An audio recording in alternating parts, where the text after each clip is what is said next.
Well, in today's live stream, we're going to be talking about three things that I never thought I'd be able to do on the ukulele. Now, I gotta preface this. There's a lot more than three things that I never thought I would be able to do on the ukulele.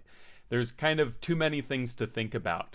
And when Drew suggested this lesson, I got really excited and then I got really overwhelmed because the reality is learning a musical instrument is a constant battle of feeling like there's no hope, I can never do this, and oh my gosh, I can't believe I did that. And so the three things I selected were just three things that really stood out to me with my development. But, you know, just because they're my three things doesn't mean they have to be your three things. And the most important takeaway you can have from all of this is that each one of our journeys is going to be different. And the more time you spend comparing your journey to someone else, the less time you're experiencing your journey for yourself.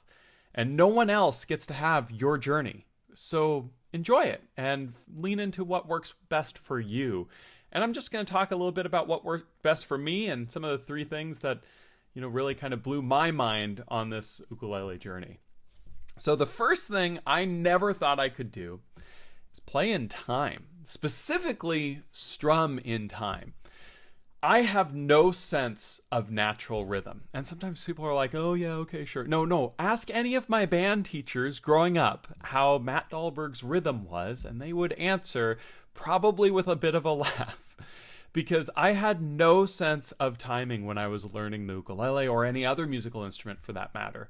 In fact, I started playing the ukulele about the same time I was in like marching band and things like that in middle school and then going into high school. And I was comically out of step marching. And it wasn't even like, my left foot was going down when it should have been the right. It was just, what is this guy doing? And it's because I just didn't feel rhythm very well. So when I started learning the ukulele, I'd learn strum patterns, right? I'd see something like down, down, up, down, up. And I'd sit there and I'd go like this, right? I'd be like, okay, down, down, up, on a C chord. Okay, down, down, up, down, up. Oh, I got it down, right? That's it. That's all there is to it. Well, not if you want to sound good, right? It's just awful. And I could not for the life of me figure out what I was doing wrong. I was reading the exact motions to do. I was trying to do that. And I'd go online and I'd see teachers say, oh, just feel it. Be like, well, what does that mean, right? How do I just feel it? I don't just feel it. I'm trying so hard and I still can't feel it. And there was a time with the ukulele that I just thought, okay, this is something I'm not going to be able to do. I can only play by myself. I can never play with other people. And I was kind of okay with that. But what happened was I started to realize as I started studying music in school and things like that, that rhythm is not as difficult as I thought it would be when I stopped thinking so much, when I stopped trying to just feel it all the time and started to learn, wait, what's happening that people feel? And for me, the thing that unlocked rhythm and made it a strength really for my ukulele playing was the realization of this with my strumming hand, just this. And what this is a consistent relationship. My down going to my up is exactly the same. As I go down and up, my hand is moving kind of at this steady pulse. And it's kind of like clapping your hands. When you clap your hands, you don't clap like this. That doesn't work. You clap like this. Your hands are going in and coming apart. And when you tap your foot, right? Well, you go down and then you come back up, right? Now, I may have struggled in marching band trying to do that while playing an instrument at the same time, but just tapping my foot was something I could kind of learn, right? Most people can tap their feet with music.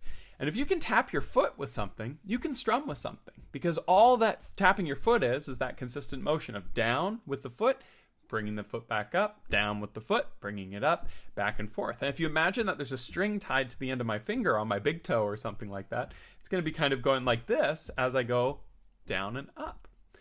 And with strumming, that's what I realized was if I just keep my hand moving regularly and I learn to miss the strings, meaning keeping this movement, but not always striking them, I can actually have really great success with strumming. And it took a long time for this to finally click, but when it did, it really opened up my strumming in a way that I never thought I would be able to play it.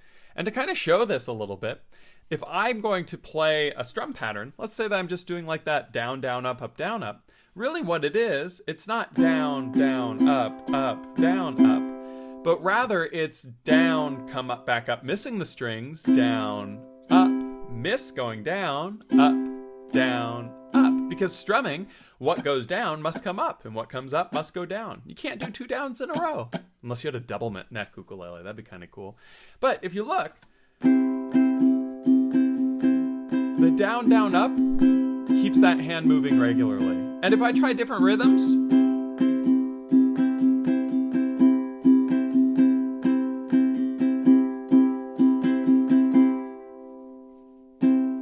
it all looks exactly the same because I just need that hand to consistently move down and up. Now, if you want more information on this, I made a strumming course here on Rock Class 101. I made one myself too that really goes into how to break all that stuff down.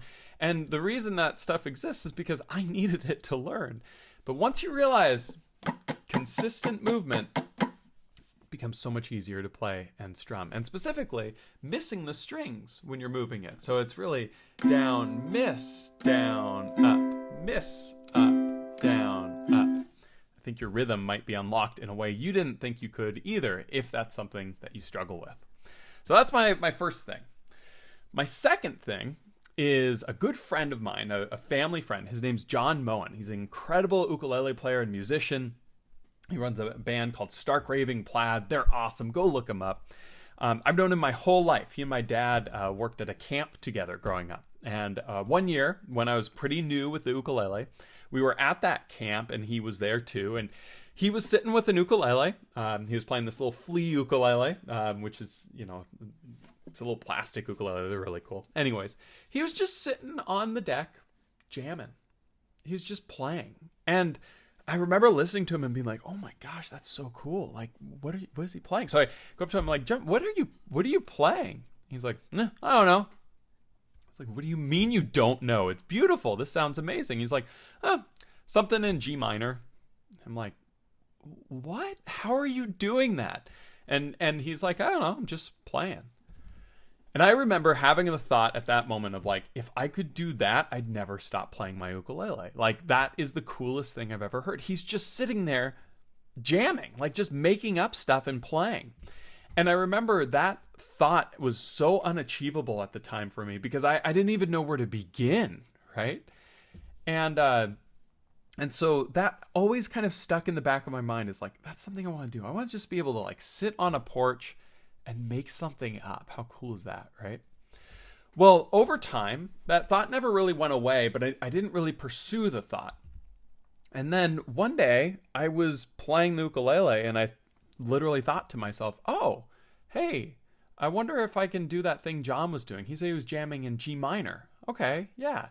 And this was years later, and what I did is I started thinking, oh, G minor. I know a few songs in G minor, and I started playing the 3 or 4 different songs I knew in G minor and mixing them together and playing different things. And I had a realization of like, oh, hey, this sounds pretty cool. Like, I'm now kind of jamming. Now, I felt like I was cheating, right? Because I was just playing other songs I knew and repurposing them and mixing them up and changing them around until I realized that's all that jamming really is in most cases. There's no real such thing as like an original thought anymore musically. Everything you play, someone else has done something like that, or you got the inspiration from somewhere else. And what I realize is to be able to sit and jam on something, just create something, just requires a good vocabulary. And what I mean by that is when I was listening to John do that jamming at that time, I didn't really know much on the ukulele. I knew a few chords, not many songs. And so what I was listening to him sounded like this beautiful poem that he was writing, or just improvising, right? But then I started reading. And what I mean by that is I started learning songs. I started to learn this song in this key, this song in that key, this song that uses that technique, this song that uses that. And as I learned more songs and riffs and solos and examples, what I really was doing was crafting a vocabulary for myself to communicate these different musical concepts. And so years later, when I had the thought, oh, maybe I should try that, what I did is I used the vocabulary that I had developed to be able to do that. And the jamming I did at that time was rough and everything else, but it was just using the different pieces I had collected from other songs. And what I realized at that point was that's the secret. It's not about just having a completely original idea, but rather learning a whole bunch of different people's musical ideas and then repurposing them, mixing them up, and creating your own. And so over the next few years after that, I really kind of intended my practice to go towards that direction. And I would purposely learn something new in a new key, in a key I wanted to jam in or whatever else, with the intent of, oh, maybe I could use that sometime when I'm just jamming. And I'm proud to say that this last summer, John and I were at that same camp. This is 20 years plus later. And we just started jamming. And sure enough, I was actually playing his baritone banjo ukulele, which, no, like what? That's not something I'm comfortable with. But I was using just concepts that I learned from other songs and progressions I learned from other songs. And that vocabulary allowed me to just kind of create something with him. And he started playing things and I leaned into what he was doing, and it was just magical. It was so much fun. And what I realized was it wasn't just I was letting the music flow through me. That's not how I had the relationship with music. Rather, it was, oh, I'm using this piece from this song and this piece from this song and this piece from this song, this piece from here, and just going through and experimenting. And guess what? It wasn't always good. Even now, as we were playing, there are a couple times where it's like, oh, what was that chord? Oh, whoops. Okay, let's go. But that's the cool thing about improvisation is, it's going to be rough at times, but as you practice it and as you try these different vocabulary, elements, you'll be able to do it too. So that was a big one for me, was being able to just kind of improvise on the deck. And I realized, oh, wait, it's not just making up stuff. It's taking stuff from other songs and mixing them up and trying out new things. So that's number 2. Number 3 is, well, it's While My Guitar Gently Weeps. It's the Jake video. I still remember YouTube was new. The year was like 2006, maybe 2005. It was a while ago. And a friend of mine sent me a video of Jake playing While My Guitar Gently Weeps because he knew I had a ukulele and I knew how to play, a couple chords, and that was it, right? I had started to get my rhythm comfortable at that time, but that was about it, right? And I remember watching Jake Shimabukuro's While My Guitar Gently Weeps video, which we did a whole breakdown here on the live lessons on. So if you haven't seen that, check it out. Link down below. It's like my favorite live lesson ever. But I remember thinking, if I could play that song like that, I wouldn't need to do anything else ever. Like, if I could just do that, I'd be happy. Like, I was ready to make a deal with the devil to play that song and just that song. And, I give up any amount, my soul or Gently Weeps, no contest. I really wanted to learn that song. And I remember when I first tried to learn it, I remember finding a tab online and looking at that tab and trying to play through it, and no way was that going to happen. I'd be sitting there struggling through trying to learn how to play the song. I'd be doing something like this, where I'd be playing like, okay, starts here and then here, okay, and then it goes like, okay, and then it goes like, and then like that. Is that right? And then okay, and it'd be this slow process where nothing ever made any sense of progress ever, because it was such a huge song. The dream was too big, right?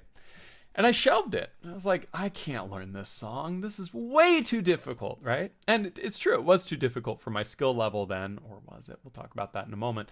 And so I put it away.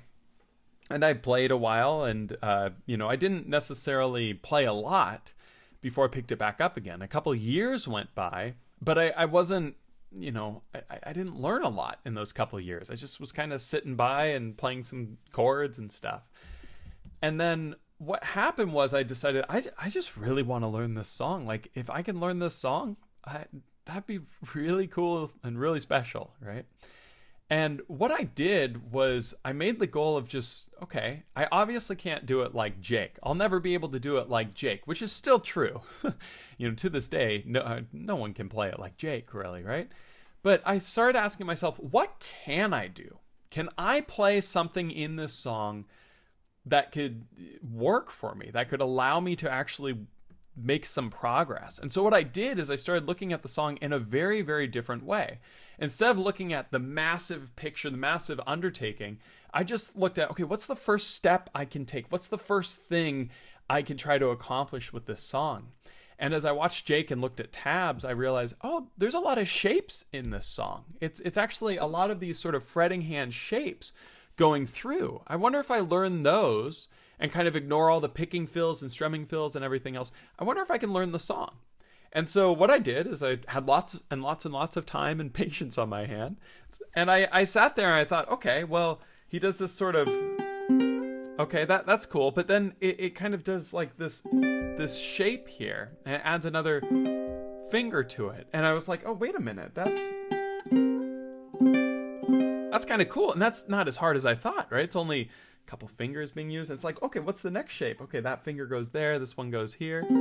Oh, and it's adding to these shapes. And as I was learning it, much slower than I'm doing it in front of your eyes right now, I was realizing, hey, this is only a couple fingers at a time, only a couple strings at a time. And it's all kind of shape-based as I was playing it through. And what I realized was the core of the song wasn't as difficult as I thought it was. Am I saying it's not difficult? No, it's still quite challenging. But what I realized was it was just sort of these shapes. And I started playing and it started looking something like this.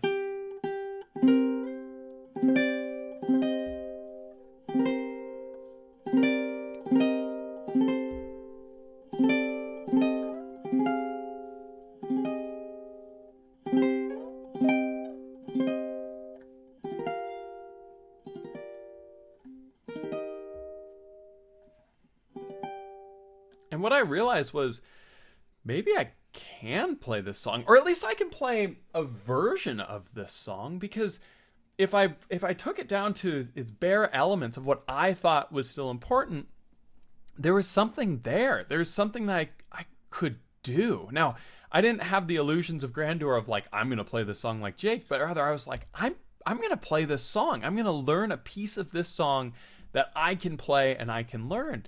And that's what I did. I learned this song going through kind of a skeletal arrangement with these crazy chords, a couple big stretches, but are they that crazy? You look, I'm all the way up here, but I'm just playing 0, 11 on the C with the middle, 0 on the E, and 10 on the A. So really, this is just a 2-finger chord. It's like an F chord just moved all the way up and over, right?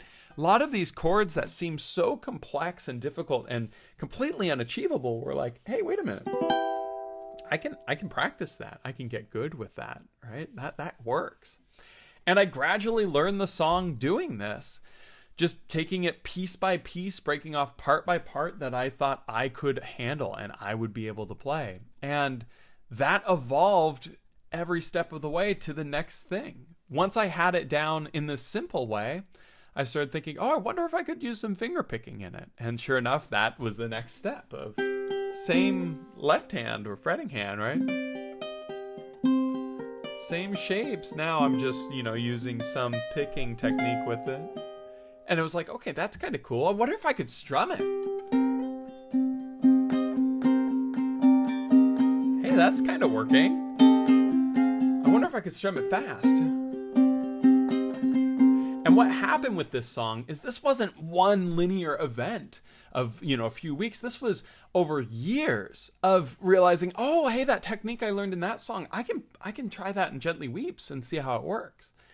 And after a few years, I realized, oh my gosh, I can play this song. And I had all these pieces in place that I never thought I could do. And I never thought I could ever play this song remotely like Jake.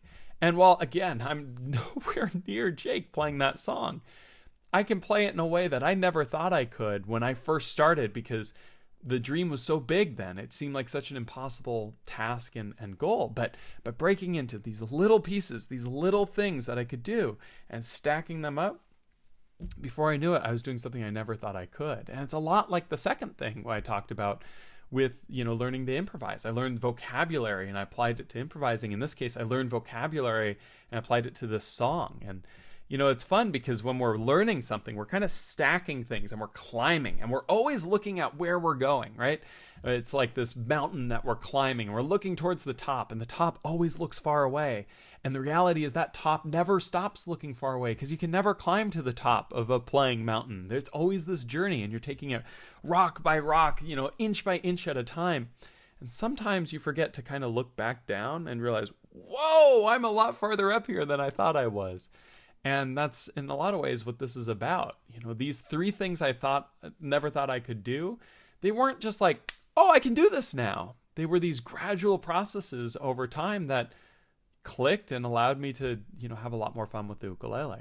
And these things, have varying levels of time. The learning to strum didn't take nearly as long as learning to start improvising and playing Gently Weeps. But that's what happens with learning. Sometimes you overcome things quickly. Sometimes it takes a long time, and just be there for the ride, and you'll have lots of both of those instances. So I'm going to open up to questions now. If you're watching this live and have a question, feel free to leave it in a comment right now, and I'll be sure to answer it. If you're watching this as a recording, every time we do one of these live lessons on Rock Class 101, they have a message forum that has posts with it. There's a bunch of posts with this, which had me really excited. So I'm going to work through those as anybody wants to comment on live. And then I'll also be reading the live chat, which looks like Ron's been pretty active. Stoked to read through this. So the first comment on the Rock Class forum was from Robin Boyd. 3 things I never thought I'd be able to do, ? Strum and sing at the same time. Pick out a tune. Chunk. I've achieved all of them and then some. Love it. I love hearing this because this is what it's all about, right? Mads about uke. That's a good screen name. This is an interesting topic. I hope I can make it with the live chat following Robin Boyd. 3 things I never thought be able to do and did it. Play chord melody, bar 2 strings using my middle finger, harmonics, still working on it. That's fantastic. 3 things I still think I'll never be able to do. Play body surfing. That's a tough one. I got a tutorial on my YouTube channel on that song. Check it out. It's fun. Number 2, tremolo flamenco strumming technique. Ooh, that's a fun one too. Also quite challenging. Take it slow, take it methodically. And then number 3, make my own chord melody arrangement. That's a fun one too. Hopefully get some content on that. But it is much harder to make your own than it is to learn another one online. But keep up the great work. Next one is GG. Things I never thought I would learn but have to a decent degree for me. The tremolo, how to play one of Evan's arrangements. Evan's so good. My gosh, awesome work. Never thought I'd be able to change chords quickly. Fantastic. 3 great things. Things that still seem impossible. Being able to take my uke and amp to a friend's home and jam while we all sing together. Knowing how to detect which music pattern is being played and in which key, etc. Best thing you can do is just start doing it. Start having those struggles because there's no substitute for it. You're going to... This sounds crass, but I promise there's a reason. You're going to suck. I sucked. Everyone sucked. When you try something new like that, playing with other people... It's going to suck at first. And that's okay. That's just part of the journey. And there's no substitute for that. Everyone has to kind of go through that. So try doing it. And you might only suck for a couple minutes. It might start to click much faster than you think. And just remember, everyone sucks. It's okay. It's just part of that journey. Number 2 was how to write a song. And number 3 is how to improvise. Both of those are actually kind of the same thing in some ways. Writing a song is just remembering what you improvised, right? So just try it. And again, it's okay to fail and try it some more. And also says the challenges here on Rock Class, along with the one-on-one and group lessons with Ukulele Underground, have been invaluable to me, helping learn certain songs and techniques. Thanks. Awesome. So glad to hear that you're making progress with it. Sarah Music says, never thought I'd be able to play an E chord. Me neither, still to this day. Leb397 says, this sounds very familiar. Not looking at my hands, memorizing a song, playing live or recording, just a big struggle. Rhythm patterns, never thought I'd get a basic island strum. Many more listed by others. And so I hope those are ones that you made. If not, you'll get it, I believe. Robin says, I don't think there's anything that I feel like I'll never be able to do anymore. There are plenty of things that I still can't do, but it's only because I haven't gotten around to learning them yet. Best attitude ever. Love it. And then the Bumble Bard, which I think is my front runner for favorite screen name. I really appreciate this topic. Thank you. Self-doubt and jealousy can jump up and get you. We got to talk about that. They get me too often, but I'm seeing that everyone has things they struggle with and things they're great at too. Sometimes it helps to be reminded of that. 3 things I never thought I'd do upon the ukulele: play in front of people, know any notes on the uk, just know what any of them are at all, learn that chord melodies are what I always wanted to play on uk from day one, like the ones on this site, and now can play them and figure out some of my own really simple ones. Thanks again for this topic.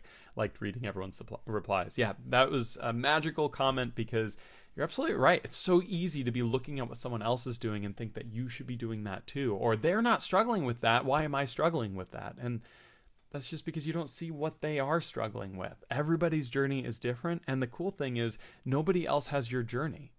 Period. Full stop. There's nobody else that is ever going to learn the ukulele like you other than you. The challenges that you face are unique to you. You can have shared challenges, but the combination of them are completely unique to what you have to overcome. And that's okay.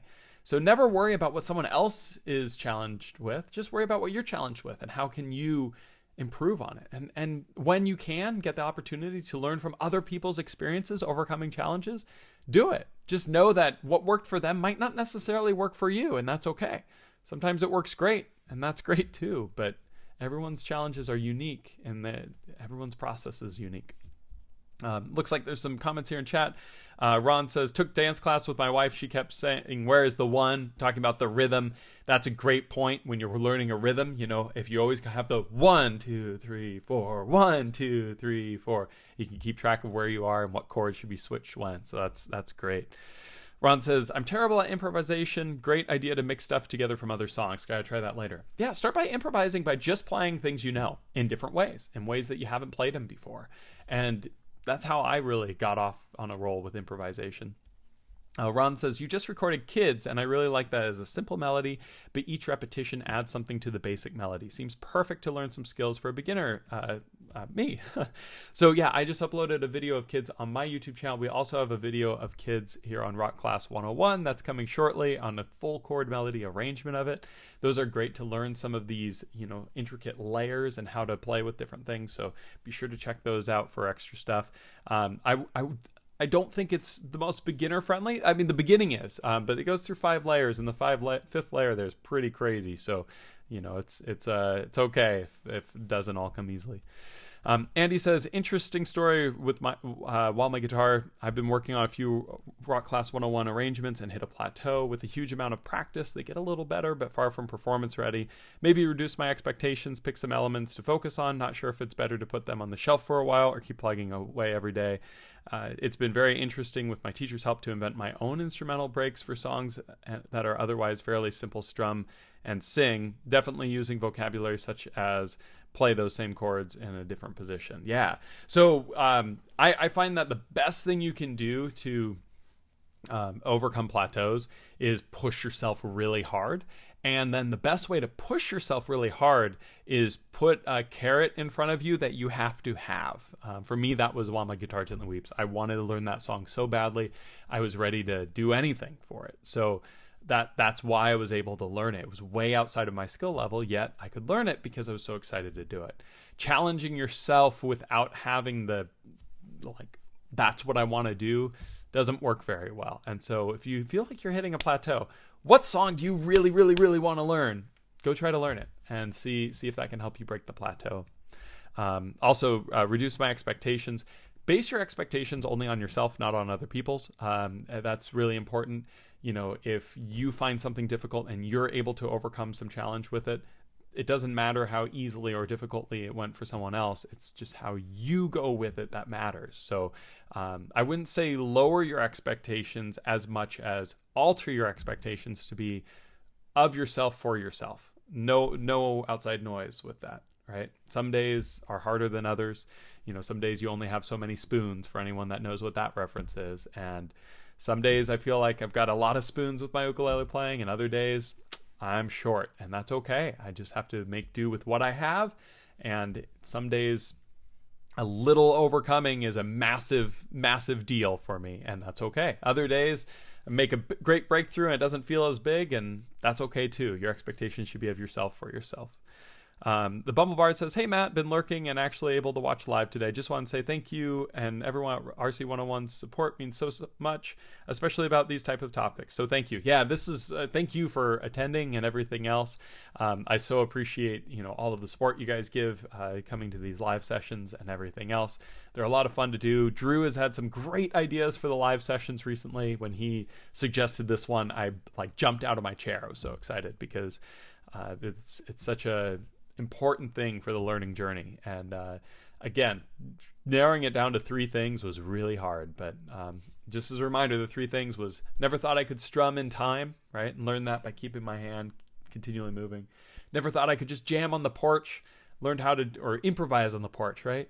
I learned how to do that by learning a bunch of songs, mashing them together, and making my own thing, and realizing, hey, that works. And the third one was learning While My Guitar Gently Weeps, the Jake Shimabukuro arrangement. The way I learned that was these little bite-sized pieces, just breaking a piece of it that I could approach and gradually building those pieces up until I could play the whole song. Bumblebard also says, "Oh, and thank you about the screen name. I wanted to check everyone's expectations immediately with my name. LOL. Bumblebard is awesome." So excellent. Well, let me go ahead and just double check that there's no other comments on any of the message forums. Let me check real quick here. I don't think there are. We're good there. And then I think we're good with these as well. Yep, looks like they've all been answered. So again, if you're watching this as a recording, feel free to leave your questions in the forums. I make sure I answer all of those questions and read all of those comments as we go through. But otherwise, thank you guys so much for coming. It's been a lot of fun today talking about these things and reminiscing over stuff that I never thought I could do. One big thing I never thought I could do is do this for a freaking living. And I still keep having the thought of, oh, one day I'll have to get a real job. And we're going on over 10 years of doing this full time. And it's thanks to support from people just like you. So thank you for everything that you guys do. And you know what? I'd love to hear about 3 things that you overcame. So please leave down in the comments below 3 things that you overcame. I'd love to read them because it'll inspire me to overcome more things too. So thank you guys so much for attending. We'll talk to you soon, and I'll see you here on the next live lesson on Rock Class 101, which is every second Tuesday of the month at noon Pacific, 3 Eastern time. So take it easy. Talk to you guys soon. A few moments later. I think that went well. Don't leave this in the recording, Drew.